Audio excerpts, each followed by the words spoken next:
Hello everyone, welcome back to my channel and another episode of Weekend Watch. We have a major shakeup to the top 5 that I'm so excited to share with you. However, we're going to start off with the number 1 movie. It is still Despicable Me 4.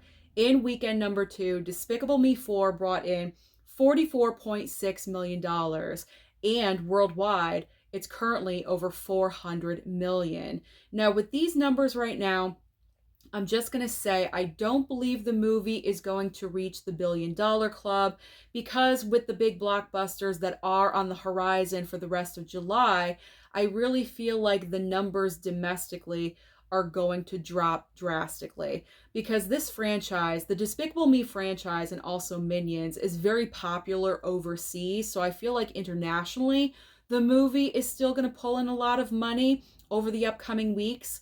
But domestically here in the US, I feel like it's going to drop. So because of that, I'm feeling fairly confident in saying that $1 billion is out of reach for this film. If I would have to place a guess about where it's going to end up by the end of its run, I would say maybe $700 million. That may be a little bit generous, but that's the number that I'm picturing. Maybe 750, between 7 and 750 final total for Despicable Me 4, but that's not bad. That's not horrible at all. It would be on the lower end of the franchise, I will say that, but it's certainly not a failure by any means. So Despicable Me 4 is definitely still performing well, but it will not reach the $1 billion club. So now let's move on to the rest of the top 5, and what I am so excited to announce is that in second place is LongLegs. LongLegs debuted with $22.6 million in its opening weekend. This is absolutely incredible news for a horror film, for a very small studio to have an amazing debut like this, because LongLegs was distributed by the studio Neon, and this is the largest opening weekend for the studio ever. And this is due to the brilliant promotion and marketing that was all over the place for this film. The curiosity of this movie really drove people to the theater, and it shows in this opening weekend number because this is absolutely incredible. This is a very small movie, small budget, and they managed to pull it off in second place. Debuting above Inside Out 2 is definitely impressive. So I'm happy for everyone that is involved with the project, for Neon, for Nick Cage, for Micah Monroe, Oz Perkins, everyone that was involved with this movie, because they definitely do deserve it. So in third place, we have Inside Out 2 with another very impressive number with $20.7 million. And officially worldwide, Inside Out 2 is over $1.3 billion and still climbing. In fourth and fifth place goes to A Quiet Place Day 1 with $11.8 million. And rounding out the top 5, unfortunately for Fly Me to the Moon, Channing Tatum and ScarJo's newest film just could not find its audience because the industry predicted around a $12 million opening weekend. Unfortunately, this film only opened to a $10 million opening weekend. I feel like this movie didn't perform well or up to expectations because of the hype behind LongLegs. That's where everyone was focusing, and no one was really paying attention to Fly Me to the Moon. It kind of got lost in the shuffle a little bit.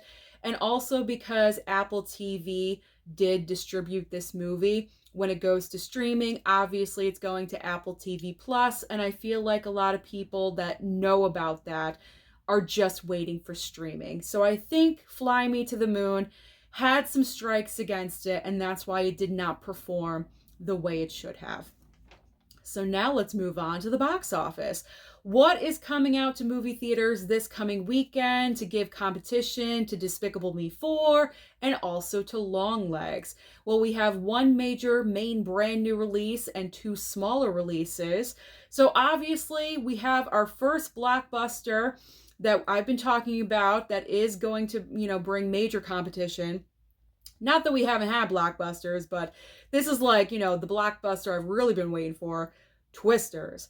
Twisters is finally debuting on Friday, technically on Thursday, but Friday. And I'm just so excited because I feel like people want to see a great disaster film. And I love the first film, Twister. It is my favorite disaster movie of all time. And I cannot wait to watch the sequel in theaters because when it came to Twister, I did not see that movie in theaters. For some reason, I did not. So I did not have that experience. So I'm very much looking forward to seeing Twisters in the theater because of that. And that's why movie theaters are so important, guys. This is why they are important for those experiences. I say that because some people want the demise of movie theaters, and I just do not understand it at all whatsoever. I need the experience.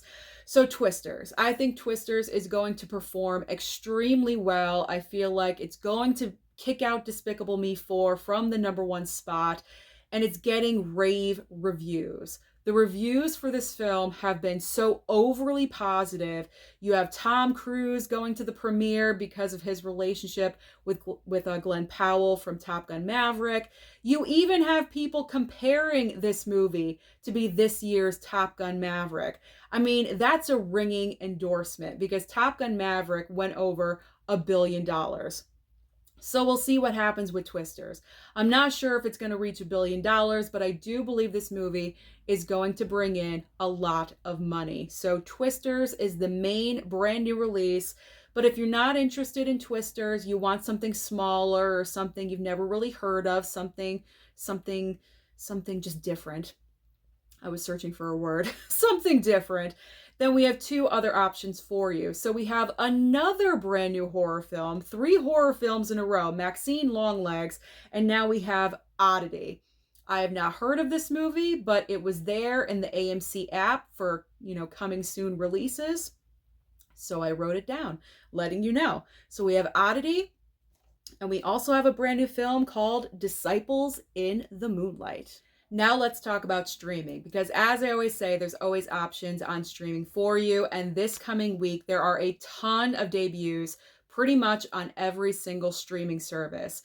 And this is really great because at least on the East Coast, this coming week, we are getting another heat wave. So if you need to stay inside, you need the AC, you can't venture out to the movie theater, you will still have plenty of options to watch at home. So starting over on Netflix, the main brand new item is season 6, part 1 of Cobra Kai. This is the final season of the show, but they just can't seem to let go of it because they are extending the final season into 3 different parts. Part 1 debuting this coming week, part 2, I believe, in November, and then part 3, I think, in the brand new year, January, February, something like that. They're kind of dragging this out just a little bit. I don't see why they just, split it into a 2-part, but they're doing 3. I'm not really sure who made that decision, if that was Netflix or if that was the creators of the show, but they're dragging it out. So when it comes to Cobra Kai, I kind of dropped off. I was very dedicated and I was watching all the seasons 1 through 4, and then when it came to season 5, I watched the first episode and then I dropped off completely.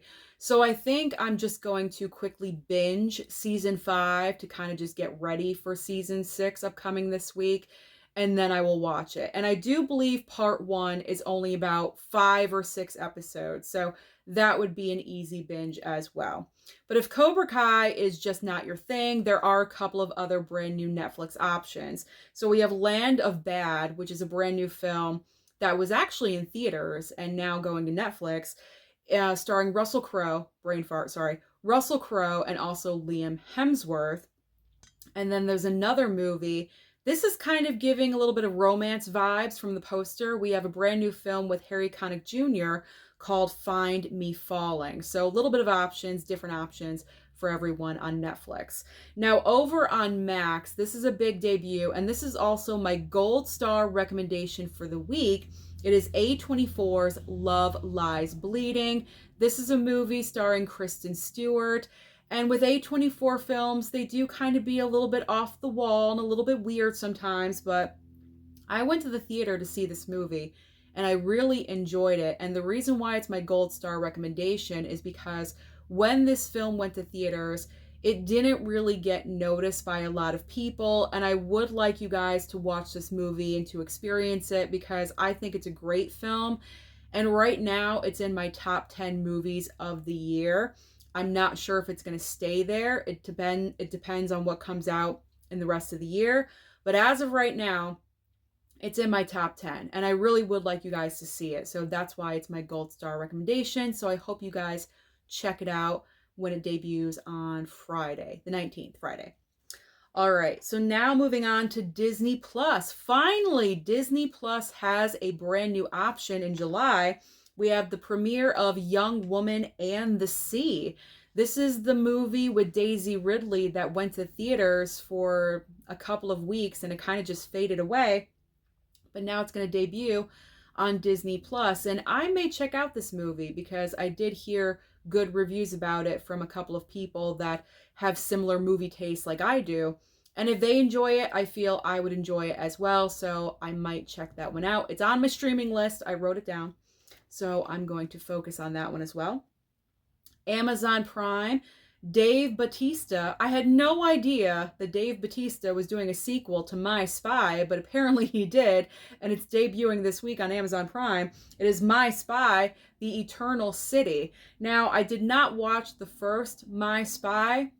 Do I have to watch the first one to see the second one? I don't think I'm going to watch the second one, to be honest. I don't think it's really my cup of tea. It's not my jam.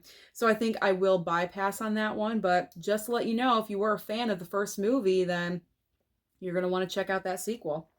All right, over on Peacock. Peacock is giving us another huge movie this week. They are debuting Abigail. Abigail is falling on Peacock the same day, the 19th. All these movies are pretty much debuting on their services on the 19th. So Abigail, one of the best horror films, one of the best movies of the year. I highly do recommend you guys watch this movie as well. It is so good. It's a horror comedy, gory, bloody, satisfying. I really enjoyed this one. I love vampire movies. This is a different take on a vampire film. So you guys, if you haven't seen it, if you haven't picked up the physical media of the movie yet, do yourselves a favor and check it out this weekend. Also on Peacock, we have a brand new 10-episode series starring Anthony Hopkins called Those About to Die. I'm not really sure the details about that, but if you love Anthony Hopkins, then you may want to check that out. Now over on Paramount Plus is just pumping out the documentaries and docuseries, because we have a brand new docuseries this week from Paramount Plus called Mafia Spies. And then finally on Apple TV Plus, we have, I think this is a series. I could be wrong. I'm wrong often, but I think it's a series. I really do. So a brand new series on Apple TV Plus with Natalie Portman, who I love, called Lady in the Lake. That's a lot of stuff happening on streaming this coming week. So that's everything happening at the box office and also on streaming. So comment down below and let me know, did you check out LongLegs this past weekend and what did you think of it? Don't forget to like and I lost my breath. I'm sorry.